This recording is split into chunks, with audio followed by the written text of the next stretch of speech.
Isabel Brown joins us now. She's a Gen Z streamer and author of the book, The End of the Alphabet, How Gen Z Can Save America. Comes out today. Isabel, welcome. Thank you so much for having me. Do you want to react just to what's going on in general with the border in Texas before we dive into Gen Z in the book? And we had this breaking news. It just, for a lot of people, seems like, shouldn't states be able to help with the enforcement of federal immigration law? State law enforcement helps federal law enforcement on a whole range of issues. Yes, but you're thinking logically, which sadly is not a virtue of our current White House or most people sitting in Congress. But look, this is a huge win. I think there's been a lot said generationally about this issue, particularly with the death of Laken Riley a few days ago that, of course, our president messed up during the State of the Union address and has since apologized to her murderer, but not acknowledged the death of her to her family, which is tragic. But I hope it continues to spur the conversation for more wins like this in Texas and the rest of the states bordering the South. All right. Isabel, I have seen, Buck we've seen your stuff on Instagram. It does really, really well. Your book is about how Gen Z can save America. Couple of questions here tied together. How old are Gen Z people now? I think I've got two Gen Z members that I'm in the process of raising right now. So you obviously are I imagine, the older edge of Gen Z. And how does Gen Z save America? Great Why are way you optimistic? to kick this off. Generally speaking, the consensus is that Gen Z starts in about 1997, the year that I was born, and goes all the way down to Americans born in 2012. So when we're talking about Gen Z, we're looking at a huge group of 70 million Americans, from preteens to teenagers to college students, and now those of us in our mid-20s starting to really navigate the perils of adulthood. Sadly, I've been really frustrated as a token voice for our generation in politics and the media, hearing so many people older than myself chastise Gen Z as this dreaded group, the boogeyman maybe, who's destroying America before our eyes, when in reality, that's just not what's happening. I often hear that Gen Z is this overwhelmingly lazy, entitled, leftist, scream at the sky, socialist generation. But really, there are several national polls and surveys proving that Gen Z is the most conservative generation on an issue-by-issue basis since World War II. And that's exactly been my experience, but I see it anecdotally with friends, my siblings, and the community at large as well. Don't like 20% of Gen Z identify as LGBTQIA plus, and the number of trans within that, isn't that like an order of magnitude higher than it had ever been before? Or am I misreading that data? No, you're absolutely correct. There was even a crazier study that dropped a few days ago saying 30% of Gen Z women are self-identifying as LGBTQ+. So I've been asked this often, with the premise of my book being, wait, aren't you guys really secretly conservative? These numbers are intentionally skewed to artificially inflate and manufacture outrage over how much grab the pride community has with our generation. When you think about that little plus sign at the end of LGBTQ, LMNOP, and every other alphabet known to man, that is really what we need to focus on here when we see these 20-30% figures. Included in that plus sign are identities like demisexual. I don't know if you've ever heard of that, Clay and Buck, but to be demisexual means to self-identify as someone who's sexually attracted to some people, but not all people, but especially people that you have a romantic connection with. So literally every human being in the history of the world. I think this is a really intentional push to try to make it seem like the left is winning with our generation. And there is certainly a cultural contagion happening, mostly with young women, about this idea of changing your gender the exact same way that eating disorders and suicide clusters were happening in high schools in the 1990s and early 2000s. But I think it really is just that. It's a trend. It's a fad. It's a contagion. And we're starting to grow up and realize that the hollow emptiness the left has to offer it to us on a silver platter really isn't the type of America we're proud to call home. All right, I got a couple of things here. One, I think the data reflects, to Buck's points, because I actually dove into this, a huge percentage of women now identify as bi because they think guys think that is hotter, which a lot of guys do. So I think partly that's a little bit manufactured. So I think to your point, Isabel, on this. But a second part, your videos often go viral. And I think to your point about Gen Z, I think what I see with my kids and hear in some of their conversations is they're aware that they're being sold BS. And a lot of this has to do with gender related issues. So I'm curious. I think you recently got married, if I'm not wrong, and you're on the upper edge, as you said, of Gen Z. Do you see and hear a lot of your girlfriends and a lot of the guys as well saying, hey, this whole idea of men and women not being different that we've been sold from the get-go here in this whole woke universe and culture, that a lot of it's just BS and they're starting to see through it? BS is the perfect characterization of what we're being fed every single day. It's kind of like when you watch an ad on social media, and we watch TikTok for all of our news these days and commentary. When you know something is a paid advertisement, our entire generation will scroll right past it. We won't even spend a full second watching the video because we're tired of everything being so perfectly curated, edited, this glossy version of what is supposed to be reality, but very clearly isn't. And with gender and gender ideology being maybe the most important cultural issue of our time, the most fun punk rock rebellious way to stick it to the people in power trying to sell us this manufactured version of happiness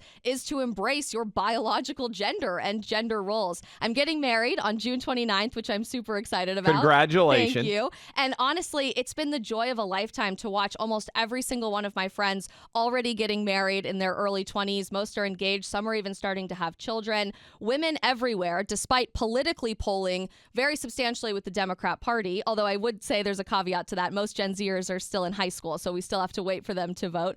They're starting to wake up, at least on the cultural side of things, that we feel very lied to by modern feminism. We're tired of dating apps and trying to swipe left and right for endless hookups that don't lead to anything meaningful. We're tired of being told having children is going to be a sacrifice for our own careers, our own personal lives, or maybe even the environment, because haven't you heard having kids is apparently detrimental to AOC's Green New Deal, and maybe even just the idea of being a woman itself. So while we have men already overwhelmingly in Gen Z defining themselves as conservative, a recent poll said over 70% of high school senior boys identify as extremely conservative. It's catching up that way for women too, and we believe that politics is downstream from culture, that phrase coined by the late great Andrew Breitbart. I think that's only going to continue manifesting politically for young women as well. Wait, so just real quick, because every generation likes to give the rough stuff to the other generations, and you're sitting here, and this is all sounding great to me,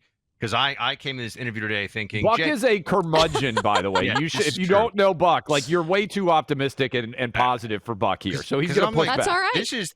This is the Gen Z communists seem to be running the show for you guys, and I think the most glaring example of this would be what's going on still on the college campuses, and what we've seen, for example, with all the pro-Hamas stuff and the anti-Israel stuff on these campuses.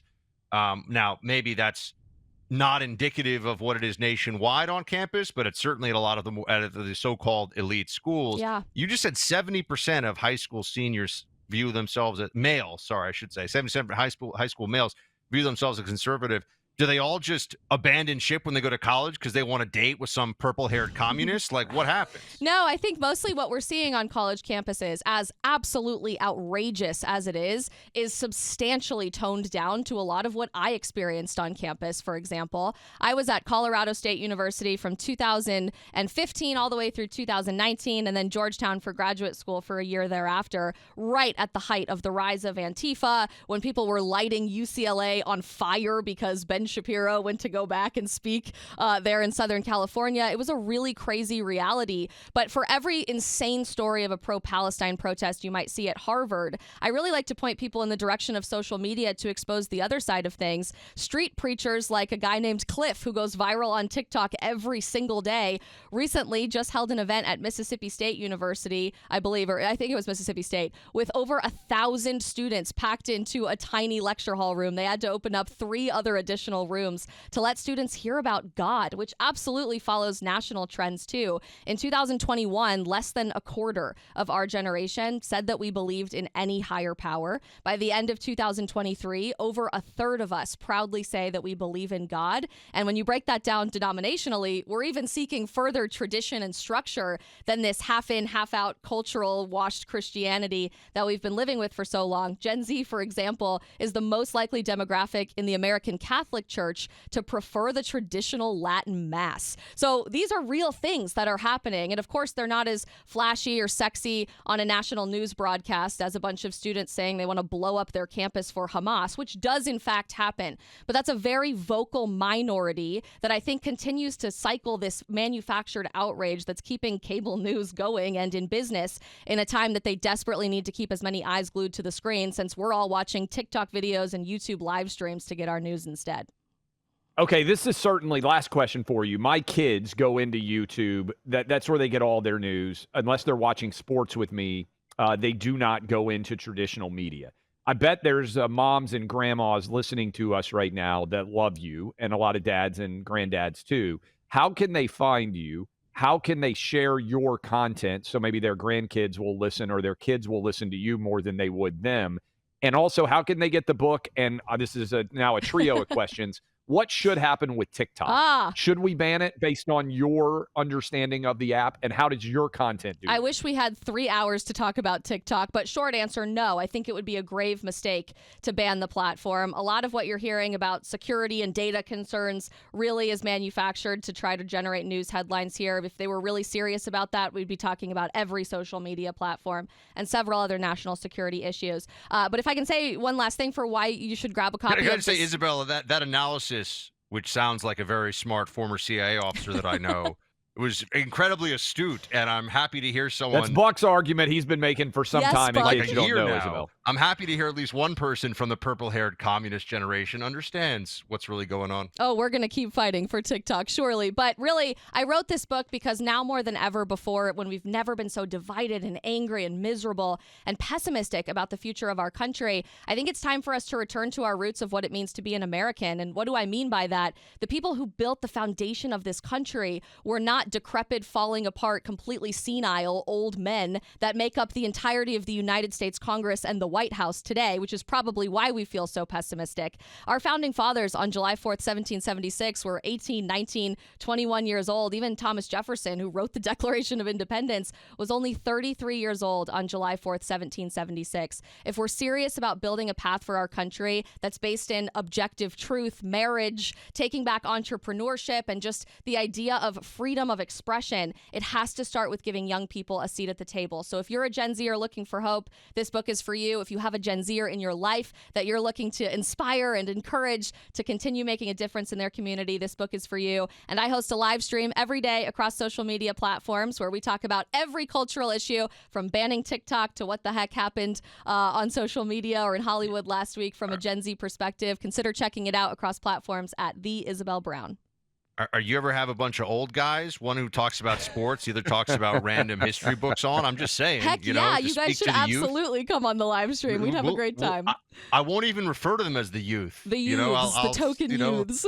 Hello, fellow Buck children. is the oldest. He's the oldest man on the planet who's not actually that old. Yes. Isabel, last question for you. I know I said last question. No, I was you gonna ever last tell? question. You hold No, off. well, Is Biden going to be the nominee? oh, that's too serious. I've been saying for a year and a half that he wasn't, but I think we're getting a little down to the wire. I think the DNC in August will be very telling. Okay. They have different so you agree rules, with Buck but across the board. Just wanted to make sure. We'll Clay, see. you get the last. All right, I said last. This is the legit last question. Have you ever dated a guy and told him he needed to drive faster? Yeah. Oh, I mean, I'm a dude. fast driver. I'm a pedal to the metal girl. I got places to be. My parents are probably rolling their eyes hearing that because I'm the only speeder in the family. But I just want you. Yeah, I can't- Buck drives too slow. His wife had to tell him to drive faster. Clay It's is a real throwing a indictment. kidney shot right after the bell. A kidney shot right after the bell. All right, Isabel Brown, everybody, Gen Z streamer, the book, The End of the Alphabet: How Gen Z Can Save America. Isabel, it has been most fun. We'll talk to you soon. thanks for having me.